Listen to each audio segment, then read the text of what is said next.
कोल्हापूरमध्ये शक्तीपीठ महामार्गाविरोधात आज आंदोलन केलं जात आहे।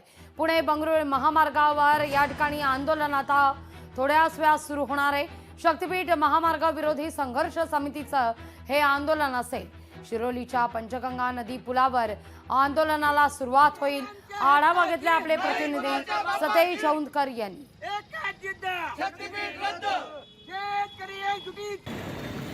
नागपूर ते गोवा या प्रस्तावित शक्तीपीठ महामार्गाला विरोध करण्यासाठी आज 12 जिल्ह्यातील शेतकरी रस्त्यावरती उतरून चक्काजाम आंदोलन करणार आहेत। कोल्हापूरच्या पंचगंगा नदीच्या पुलाच्या परिसरामध्ये हा चक्काजाम आंदोलन असणार आहे। विशेषतः पुणे बेंगलोर राष्ट्रीय महामार्ग आहे तो रोखला जाणार आहे। सध्या आपण त्याच ठिकाणी आहोत।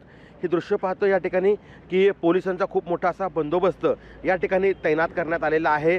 जवळपास 150 पेक्षा अधिक पोलीस या ठिकाणी तैनात करण्यात आलेले आहेत। शक्तीपीठ महामार्गाच्या विरोधात गेल्या कित्येक दिवसापासून राज्य सरकारकडे हा मार्ग रद्द करावा यासाठी शेतकरी खरं तर आंदोलन करताना या ठिकाणी पाहायला मिळत आहेत। मात्र सरकारनं यासाठी 20,000 कोटी रुपयांची तरतूद देखील केल्याचं आपल्याला परवाच्या कॅबिनेटमध्ये पाहायला मिळालं। त्यामुळेच कुठेतरी एक शेतकऱ्यांचा रोष जो आहे तो या ठिकाणी पाहायला मिळतोय। त्यामुळेच आता काही वेळातच या ठिकाणी आंदोलन आहे ते सुरू होणार आहे। याच पार्श्वभूमीवर पाहिलं तर पोलिसांचा मोठा बंदोबस्त या ठिकाणी तैनात करण्यात आला आहे।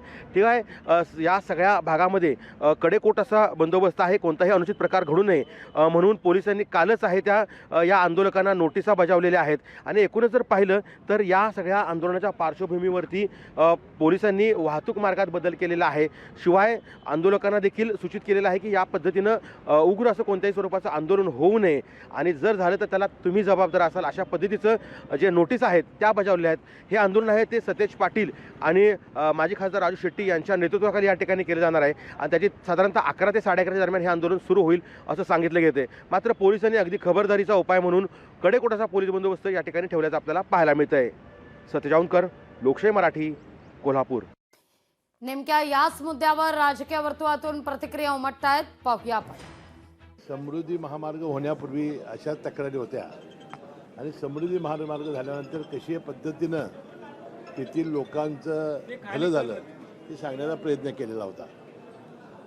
आता यामधून त्यांनी एक गोष्ट स्पष्ट केली की आम्हाला शक्तीपीठ हा रस्ता करायचा आहे, हे काही त्यांनी लपवून ठेवलेलं नाही।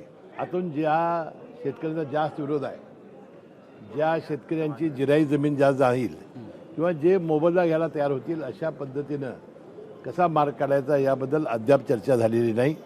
मला वाटते सगळ्यांना विश्वासात घेऊन हा रस्ता करण्याचा प्रयत्न शासन करणार आहे। आपली शेती वाचवायसाठी रस्त्यावर यायला लागतं याच्यासारखं दुर्दैव कुठलं नाही आणि म्हणून गरज नसलेला शक्तीपीठ महामार्ग शासनानं रद्द करावा अशी आमची मागणी वारंवार आम्ही सांगतोय की या रस्त्याची गरज नाही आहे।